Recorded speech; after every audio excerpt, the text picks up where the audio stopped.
Hey, Parkview Panthers, Miss Tracy here. Today we are reading the fantastic flying books of Mr. Morris Lessmore.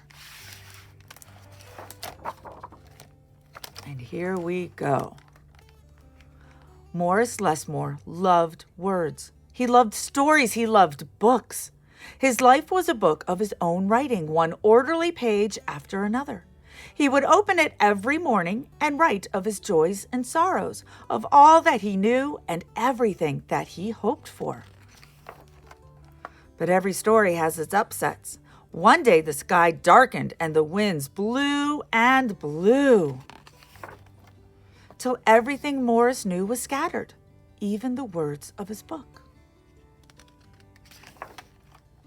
He didn't know what to do or which way to go. So he began to wander and wander. Then a happy bit of happenstance came his way. Rather than looking down, as had become his habit, Morris Lessmore looked up. Drifting through the sky above him, Morris saw a lovely lady. She was being pulled along by a festive squadron of flying books.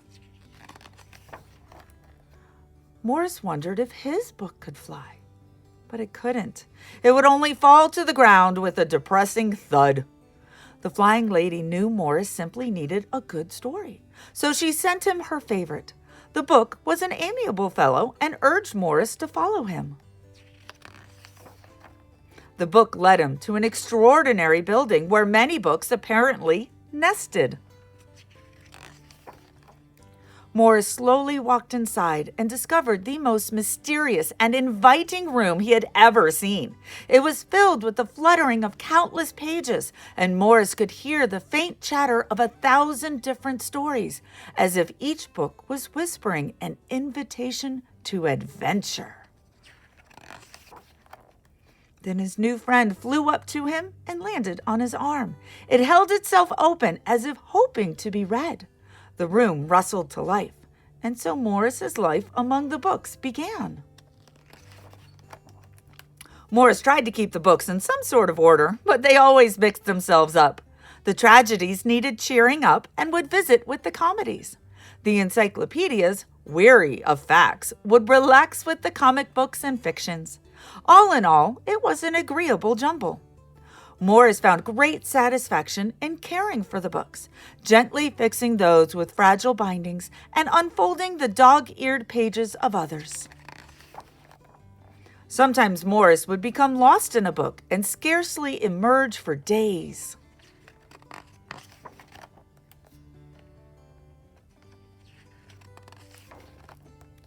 Morris liked to share the books with others. Sometimes it was a favorite that everyone loved, and other times he had found a lonely little volume whose tale was seldom told.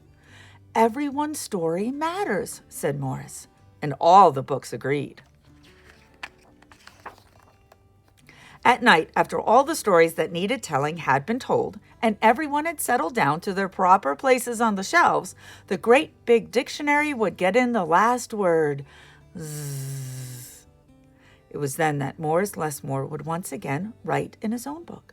He wrote of his joys and sorrows and all that he knew and everything he hoped for. The days passed, and so did the months.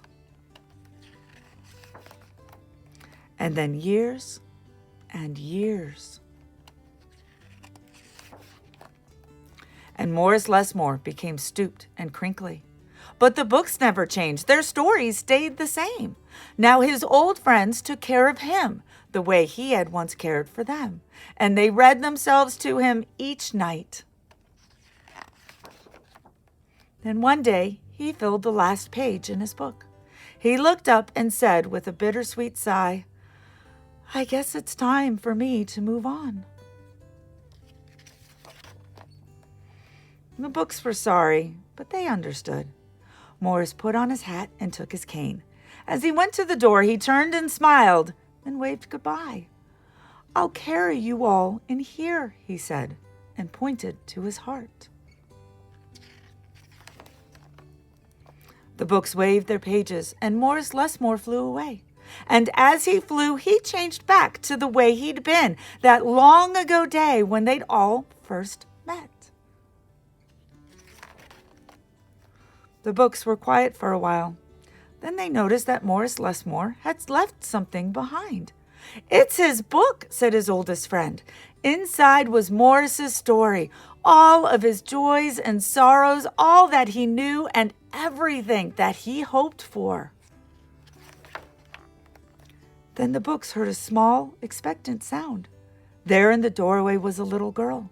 She looked around with wonder. Then something fantastic happened.